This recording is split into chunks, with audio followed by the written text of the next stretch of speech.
Welcome to Shift School. I'm your host, Lisa Costa. Class is in session. Let's make a shift. With us today, we have Charlotte Bruckman. I'm so excited that you're a guest here today. So Charlotte is from Southern Idaho, and talking with her, she loves traveling. I know that. Home cooked meals, hanging out with friends, and I had something else written down. Am I missing something? You love traveling, hanging out with friends, home cooked meals. Tell us about yourself. Yeah, Lisa, thank you so much for having me today. Um, Lisa did a great job. I grew up in southern Idaho in a rural area. I love agriculture and did my undergraduate degree at the University of Nebraska studying agronomy and soil. So I can talk anybody's ear off about soil, basically. And now I find myself in Arkansas studying rice. So lots of good experiences, lots of different things. But yeah, super excited to get into leadership and serving people because that's really, truly one of my passions as well. Yeah, absolutely. How different is it from going from potatoes to rice? Oh, it's quite different. Yeah, Yeah, the rice industry likes to make fun of potatoes a little bit, and so I'm it's sure. it's a good conversation starter at the very least. That's great. Yeah. So you and I met years ago when you were in a leadership role, so as a student leader. Uh, and I know that you have some great advice and some great tips. So tell me about your leadership experience as a student, where that's brought you at now, and what are some things that you wished you would have known or that you hope to impart to other people? Yeah, sure, Lisa. So when I was in Idaho, right, I grew up 4-H.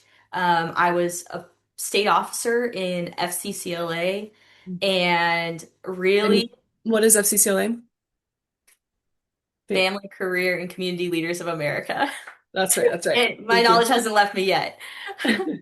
And then also a member of FFA. And Mm, so through those three organizations, and especially FCCLA, I was able to serve in a variety of different leadership roles. And in FCCLA, I was a state officer for 3 years, ran mm, for a national officer position, yeah. and even after not receiving a national officer position, found myself in a better place to lead other state officers in that year. Mm, And so, yeah, I think when you and I met, I was still a very young leader trying to figure out who I was. My strategy was usually to be the last person to speak because I wanted to collect as much information from my peers as I could to offer something that would really add value to a conversation. And in that too, I wasn't seeking a position, but I did find myself as the president of FCCLA one year. mm. And Yeah. I think in those years, I really got to learn from other people. I got to develop some really critical skills, like just holding a conversation with other people, how to run a Mm, meeting, things like that. And I mm, really got to be curious about what my leadership style was. yeah. I love what you said. I heard a few things. So you're running for national office. That's a big deal. And you didn't get it. Yeah. What was that like? Because what I hear from some of the things that you've said today, but also I have insider information because I've known you for a while, but there's this like grit and resilience piece Yeah. that that could be something really devastating. Tell me a little bit more about what that looked like for you and your leadership experience. Sure, sure. So to set the stage, for people listening, I was coming off my year as the president of FCCLA. I had been traveling all over the country to meet and network people with Mm, people from all over the country within the organization. And yeah. then this little event called COVID happened, Oh, yeah. and it completely disrupted some of the things that I had been working for, and one of them Mhm. being becoming a national officer. And so, where that process would have usually taken place in person, I would have been able to shake people's hands and read body language. Suddenly, all those skills that I had became not as useful because it's a lot Mm, harder to do that over Zoom. And yeah. so, when I was running for national office, I think I was really tense about accomplishing this thing that I had worked really, really hard for. And when I Mm, didn't get it, we were able to gather in person in a small group actually, and I think that almost made the pressure to lead a little bit Mm. higher, right? So Oh, yeah. there wasn't as much room for me to be devastated Mm. because I knew that there were people who were younger, especially, looking up to me to see how to handle the failure. And Mm. one of the things that I had learned early in life, and if you can master this, I'll give you all the props because I'm still working on it. But learning how to handle failure in the same manner that you handle a success, to acknowledge Oh. it and then continue, because both of those events are really just a moment in time. And Mm. there will always be something else. And so I think that was my mindset. I mean, I remember having the moment where I opened my email and I didn't get it, and then Mhm. going to breakfast with our group and Mhm. being like, okay, team, well, what are we going to do this year? Because now we get to focus fully on Idaho and how we can make our organization better for the members here. So, Yeah. Yeah. I do remember that. And to give yourself some credit in that moment, you did take some time to just take a deep breath, mourn this great yeah. experience that you really wanted. And then you did step right into, okay, what's next? And that's so pivotal. I've seen leaders crumble in times of failure. And that's that little, we talk about shifts a lot here. Business is Shift 76, Shift School is what we're here for. There's these little shifts that we can make that just make such a huge trajectory, uh, makes our way in front of Hmm. us. What is it going to look like? And what does that failure help us do or keep us from? So, you know, another thing that you talked about in there is it wasn't just about you, there was other people. And so there's this leadership component, but also serving and taking care of people. On a recent podcast, I talked about my five characteristics of a good leader. And those are empathy, communication, vision, trust, and courage. What do you think about those five, and what would you add to it when you think about leading other people and serving other people? And we'll get into your passion for serving as well. But what do you think about those five? Well, I think I learned a lot of those things in my own life from you, Mm, honestly, in those years. And when I transitioned from high school to college, I talked a lot about being an empathetic leader because there's a mm, difference between having sympathy for someone and empathy and really being willing to dive with someone into whatever they're in, whether that be success or failure. And mhm, I think those are really the foundational. Like if you're looking to start leading or you feel mhm, called to be a leader in your community or in an organization, those are the five that you should definitely focus on. For me, I think the things that I add to that is if you do any of those without authenticity, they don't work as mm. well. Oh And yeah. so you have to show up authentically in Mhm. all of those. And then two, I think being curious. If you Oh can yeah. ask questions like, I wonder Mm. what would happen if we tried this. Yeah. Those questions are disarming, but they also allow you to convey your thoughts, um, Hmm. and help the group come together around a central idea. And I think when you're talking about leadership, bringing people together really is the goal, right? You want people to come together and be collaborative. So Yeah. yeah, I think definitely those are my foundation, and I Mm. really did enjoy learning those from you. So Thank you. I love that. And we talk about servant leadership, but I understand, I mean, I'm at my heart, servant leadership, absolutely. But what I really love is leading and serving the people that we're responsible for. So I always say, fight for the highest possible good of those you're responsible for. What does that look like for you? And what's been your serving journey? Where have you taken those principles to help other people? And then I want you to talk about what's next. So what does that look like for you in your life? yeah, what a great question. I think, some of those shifts, since we're here, for me, really going from high school to college, just like many, many students do, I went Mm, from having a really formal leadership position to not having a leadership position at all. And really, mhm, I didn't hold a leadership position in a formal sense for 2 to 3 years into my college experience. mhm, And so in that, the question becomes, right, how am I going to lead when I don't have a title? Oh, yeah. And that's where, for me, I think service really became the answer. Mm, And it really became a part of who I was. I had a mentor who I was asking him about his hobbies, and this is a very accomplished scientist, someone who's lived all over the world and is mm, now kind of in his retirement years. And he told me that he made a hobby out of giving. And I think that was mm, really one of those shifts for me in when I'm looking at my free time and these hours that I have to spend. Am I spending it on my phone, comparing myself to mm, others, or am I looking and being curious for ways to serve others? And so mm. yeah, I kind of started making a hobby out of that. Yeah. Writing notes, bringing donuts, or making a meal, or just inviting people into what I was doing in my daily life. Uh, Mm-hmm. and I think the outcome of that, really, I don't even know what it is yet. Um, Yeah.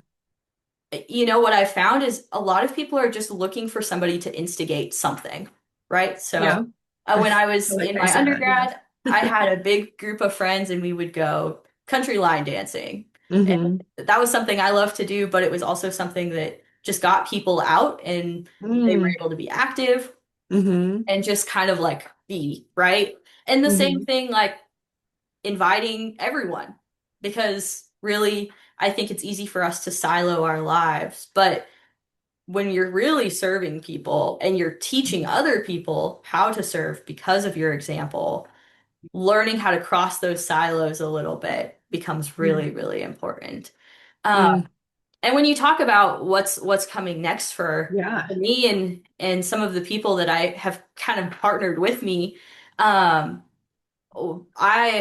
myself and a small team are working on a nonprofit called Okay. 414 Agriculture. Yeah. And our mission is to labor with Christ to care for the land and the souls who tend to it by making Mm-hmm. innovative and entrepreneurial disciples. And so, Awesome. yeah, How are you going to do that? what our vision for that is to really see a world that there are no hungry bodies and no hungry souls. Um, Mm, I love so that. we No have hungry bodies. Yeah. Yeah. We have three Mhm. pillars, and those are really based around discipleship and identity formation. Because one of the things that we haven't talked about yet, and maybe we can get into, is to lead others and lead others well, you have to start to lead yourself first. And that Yeah. starts by knowing who you are. Um, Yeah. so that's one of our pillars. The second one is entrepreneurship and providing people resources and connections and encouragement to really see themselves as founders and leaders in their own communities. And then Mm-hmm. regenerative agriculture and believing that the way that we treat the land, it will be rewarding to us in the future if we Mm, do that well and in a way that's sustainable and regenerative. So, yeah. I yeah. love that. So what sparked this? How did this come to mind? Sure. Um, so again, this isn't just something that kind of came to me in any sense, but I think has been a collection of things that I've seen through my experiences, and that people in agriculture can become very, very isolated. Mm, And so my drive really is to create community on a local, global sense. mm-hmm. And what we're working towards is connecting farmers to each other, breaking down barriers of isolation, and then Mm, connecting them with their purpose in Christ to further his mission and really instill some of those things that we've talked about, right? mm-hmm. Empathy, create trust Mm, through courage, and really starting that with humility, curiosity, and kind of a listening first attitude. mm. So yeah. I love that. Have you been in foreign lands before, or are you planning on doing this? I heard you say not in the US, right? Did you say that? Did you go globally? hmm Yeah. So tell me, where have you been in the world, and what have you learned from those different communities, and what does that look like to bring those communities together? Wow, you're opening a can of worms here. Um, so yeah, I've been extremely blessed just to have a lot of opportunities to travel. I've been to Mexico, Brazil, Rwanda, Saudi Arabia, and then Ireland and Germany Mm. and a few other places in Europe. And how And old are you again? I'm only 23, so I got a lot of Okay. time to go. Yeah. Yeah, that's so I have incredible. a lot more exploring to do. Yeah. Um, yeah, so your question about what I've learned from communities, I think Mhm. each place has taught me something different. I Mhm. mean, in Mexico, which was my first international experience, Mhm. one, I learned that trust piece and trusting a team and learning Mhm. how to be a part of a team where trust was just really, really critical. Yeah. Some of my other adventures have been solo. I went to Brazil by myself, Mhm. and I really had to learn how to be curious because I had to make friends. And Yeah. in talking about that experience recently with a friend, we were taught, she asked me if I was afraid of people. Oh. And I think this is a question that a lot of people like we can ignore, but it's really Mhm. easy to be afraid of people. And truthfully, like I'm a little afraid of people. Judgment is real, rejection is Sure. real. Yeah. Mhm. And I think that's where the courage piece comes in, right? Mm. And somewhere along the line, I picked up this piece about 8 seconds of courage can change everything. Because if you can get through Okay. the first 8 seconds, the first introduction, the first, interaction, you can get through the next 8 seconds and so on. Mm. Um, and so I think I really had to learn that there. And then anytime you're in a global setting, being curious about what the local wisdom is there and being really honoring and respectful to that, Mhm. because that's how Mhm. you learn. I mean, that's how you get people to engage in conversation with you. And that's Yeah. true on a global sense and a local sense, I think. Yeah, that's so good. So many great pieces of advice just in that small amount of time. I'm thinking like of condensed juice. Like we need to unpack this and talk more. Um, Well, I just really appreciate you being on today. Before we go, it's shift school, and I want our listeners to take away one thing, like a shift, something they can do today, this week, to make that shift in their mindset on what it looks like to lead or serve. What tips would you have for our listeners? Yeah, I think one, it really starts with you. So if you're a young leader and you've never had a leadership opportunity before, or if you're, at any point in life and you've never felt like you've had a leadership call, Mm, my draw and my thing to you would be learn about leadership and then learn how to lead yourself. mm, And then once you know just the ittiest a bit about leadership, learn how to lean because yeah. good leaders don't go alone.